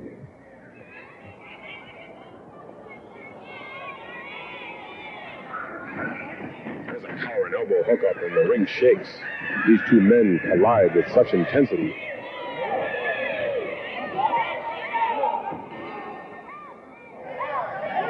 The cage has just been locked. The bell has rung, but the action got underway before. There's a block by Savage and a right-hand punch straight to the cranium.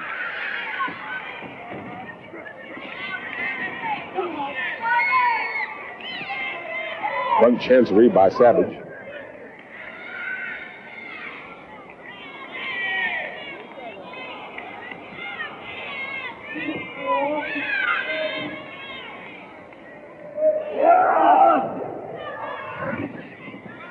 Garvin is trying to take away Savage's base.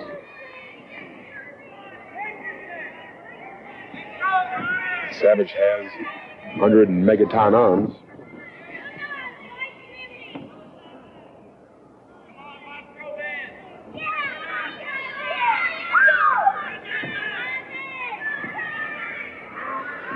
It appears to be a stalemate at this point. Both men had the identical hold. Now it's just a matter of who can get the leverage.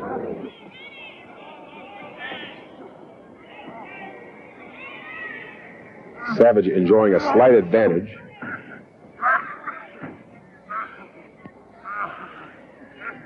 Referee Weinroth checking for a near fall or predicament.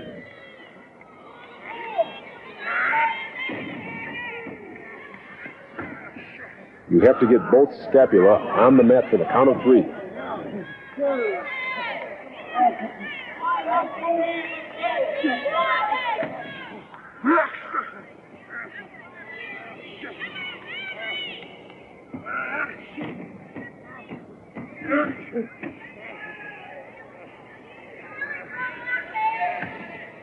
Neither of these two men are lacking in courage.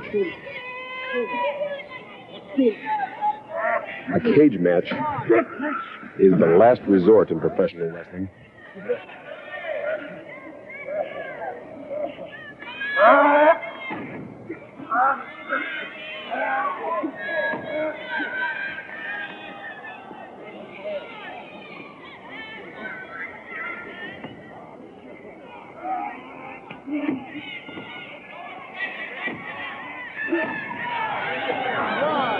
Garvin is resorting to strangling Savage, always making sure to break it up before the counter gets any higher than 3.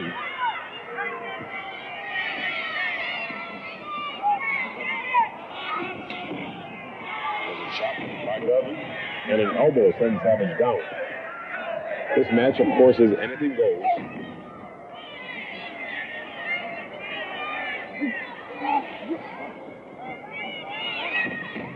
The chairman of the board of directors, Jim Budding, appointed George Weinroth as referee. It's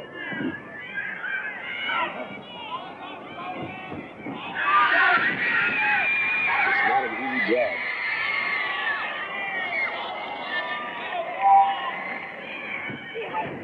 Savage had turned the tables, but now Garvin goes for the rolling cradle. Only a count of 1.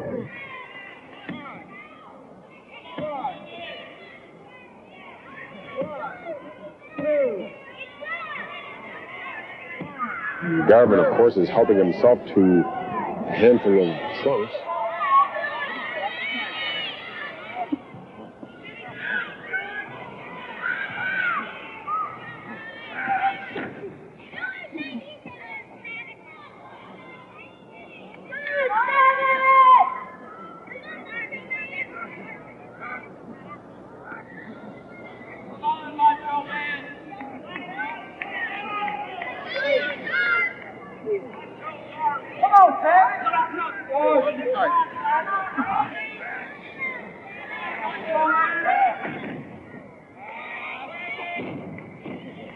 Garvin is hammering away at Savage.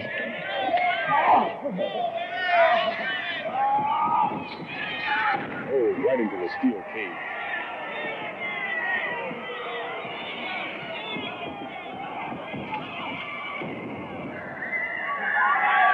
Garvin running Savage headlong into the steel cage.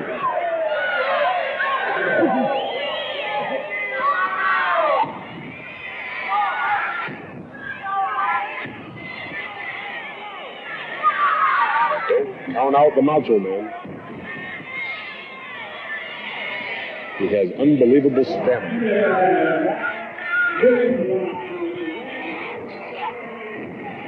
Right into your living room. Savage goes crashing. Knee drop to the throat. Garvin goes for the pin. And he finds it's not enough.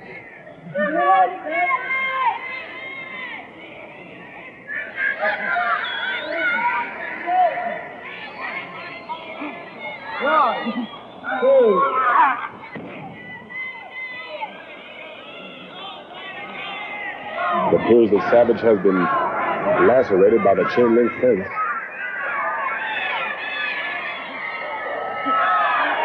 And Savage trying to save himself from a terrible fate of a power driver. His strength and his balance were too much for Garvin. And now he has Savage bowled back against the bottom rope. And Savage looks as though he's been through a meat grinder. Some of his appendages are hanging beneath the cage.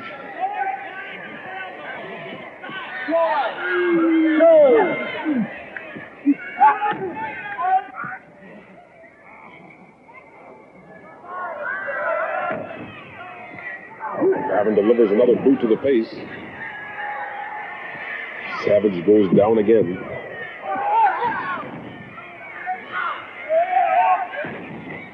Elbow drop.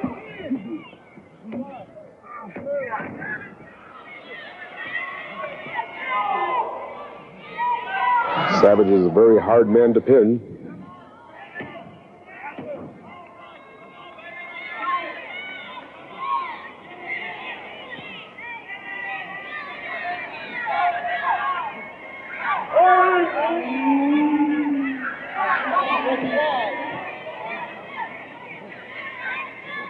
Garvin looks like he had a knuckle sandwich there. He dropped again.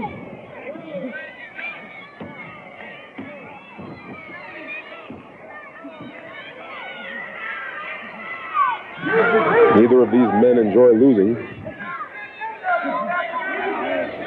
Both men are willing to bend the rules. And it's come down to this. A cage match. Anything goes for the World Heavyweight Championship.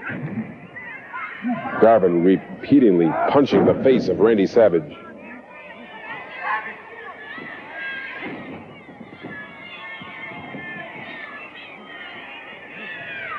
It looks bad for Savage.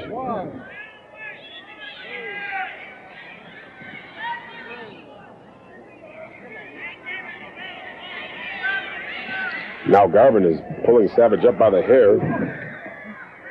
He has him between them through the ropes.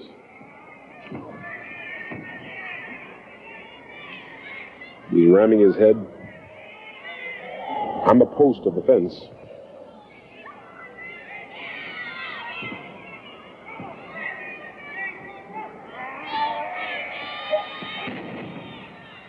There's a big jarring body slam. And a knee right to the jaw. Savage needs a miracle.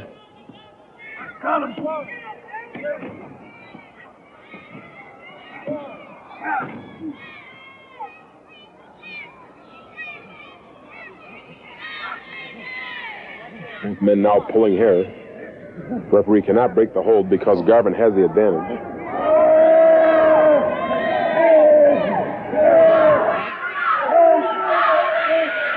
It appears that Savage is clawing away at the face of Garvin.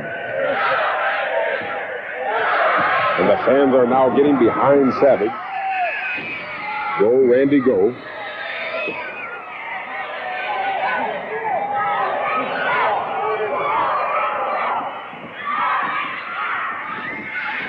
Savage again. Full steam ahead.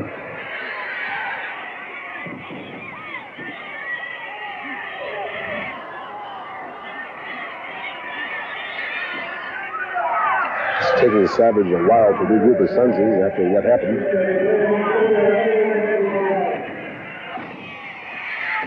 Savage with lightning-like fists. A left and a right. And the Macho Man is in control.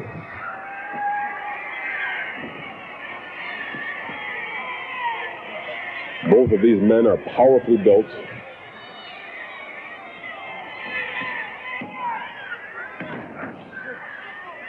Savage probably has the advantage in both size and strength.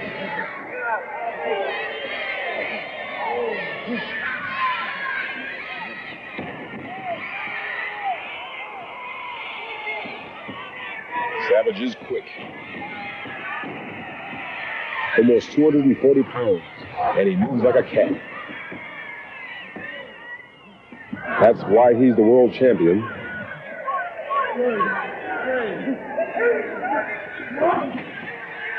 And he delivers a fist right to the face of Ronnie Garvin.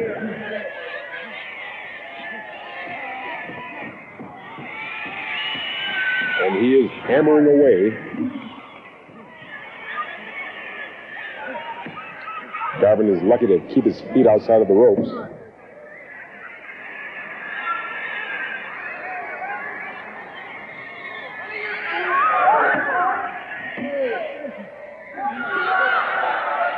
Savage is trying to tie up Garvin. If he had only had him in the middle of the ring, things might be different.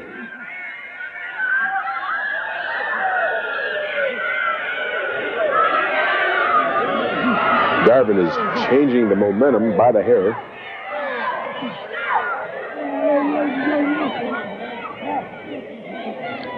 Weingroff is helpless trying to control these two men.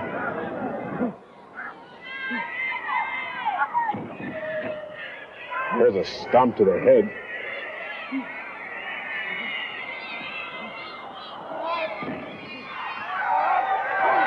These men are really slugging it out now.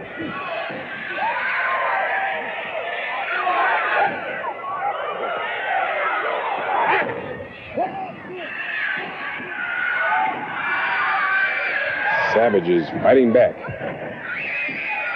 Garvin goes down. And look at that scamper all the way across the ring for the pin. But once again, he's too close to the ropes.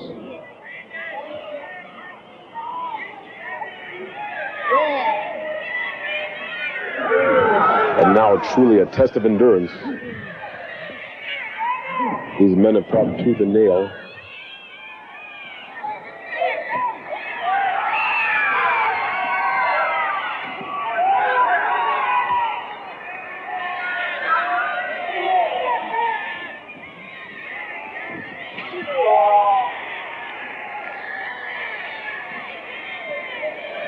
Garvin's head struck a musical note on that post. Savage going for the power driver. Garvin spreading out, trying to lower his center of gravity. Left jab to the jaw.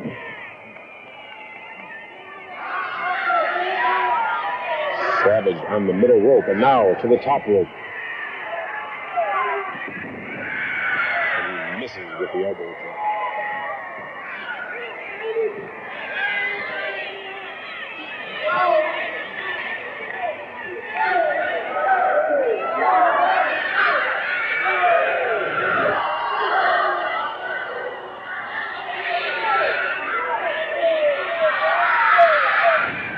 Atomic drop.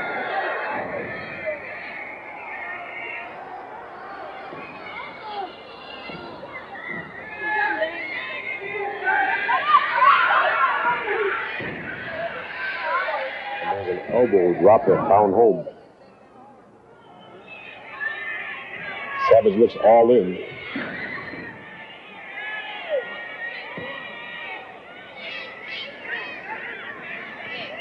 Both these men have taken so much punishment.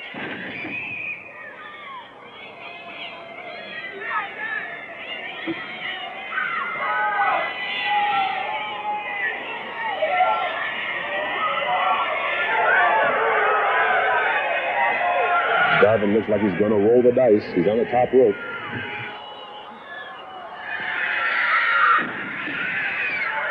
Drives a knee right across Savage's jaw. I don't know how much more of this Savage can take.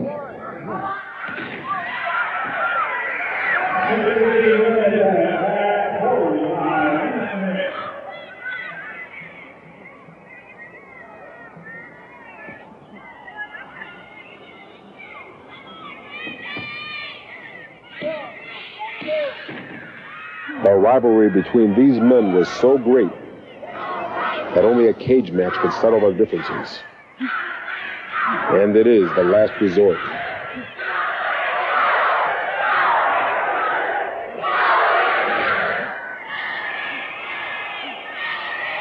Both men are being put to the test, and there's almost a power driver. Savage is trying to give Garvin a back body drop, but Garvin is pulling the trunks. And there's a knee lift.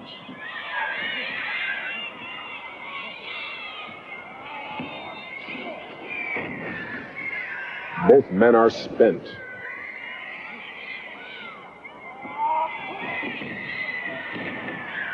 Now Garvin has just thrown Savage into the referee.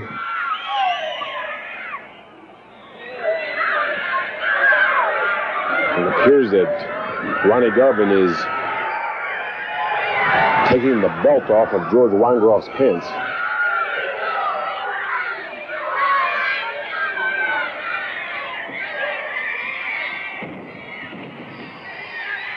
I sure do hate to see these things happen in wrestling.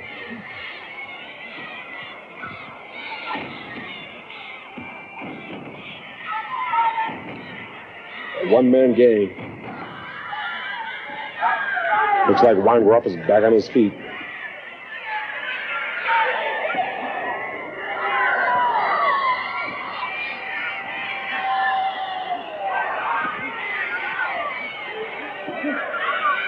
Now he's using the belt as a tourniquet around the throat of Savage.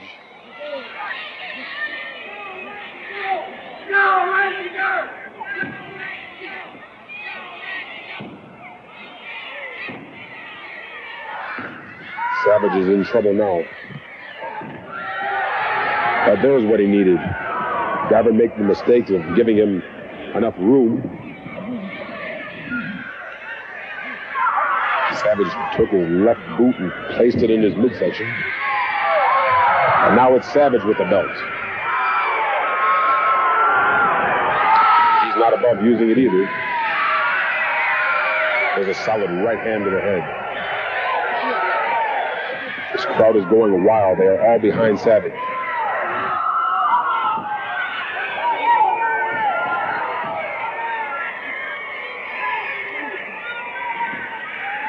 This is more of a massacre than a match. Back body drop.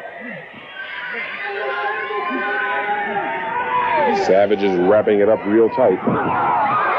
And he misses the punch. And Ronnie Garvin gives Savage a back body drop. And Savage slams his back against the steel cage.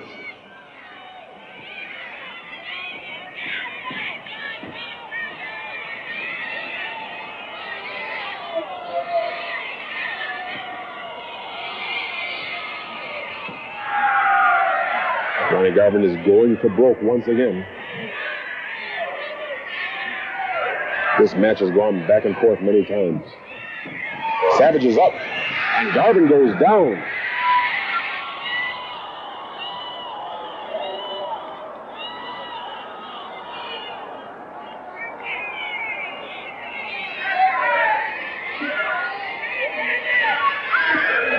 Ronnie Garvin has suffered an unlikely chain of events that has caused, he's in severe pain. This may be the break in the match that Savage has needed.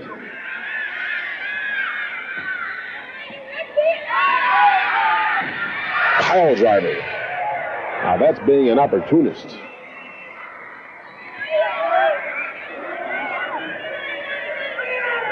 Savage looks like he's on his last legs. He crawls over. And the winner of the match, the World Heavyweight Champion, the Macho Man, Randy Savage.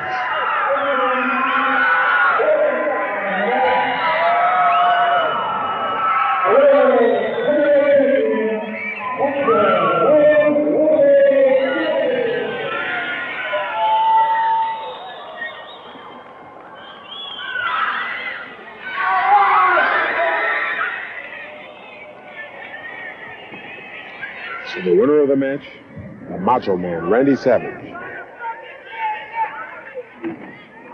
Weingroff is now trying to roll Ronnie Garvin.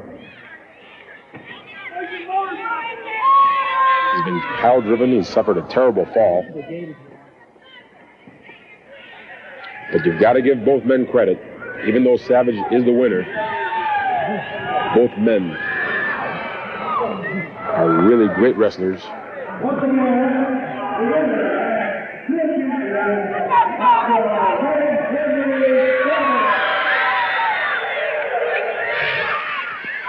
Here comes Pez Whatley and a new character that calls himself Speed Manson. Manson's barring the door. Whatley's taking Savage. It's already been through enough, running him headlong into the fence.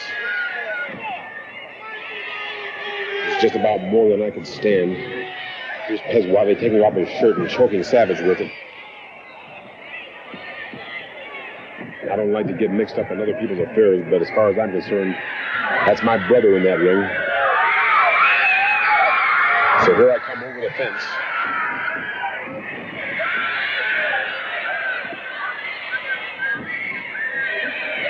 I had no idea what measures these guys were going to take.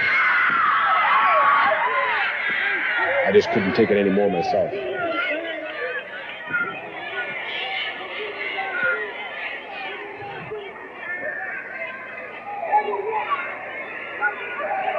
And looking down into my brother's face, it's just a little bit more than I could take.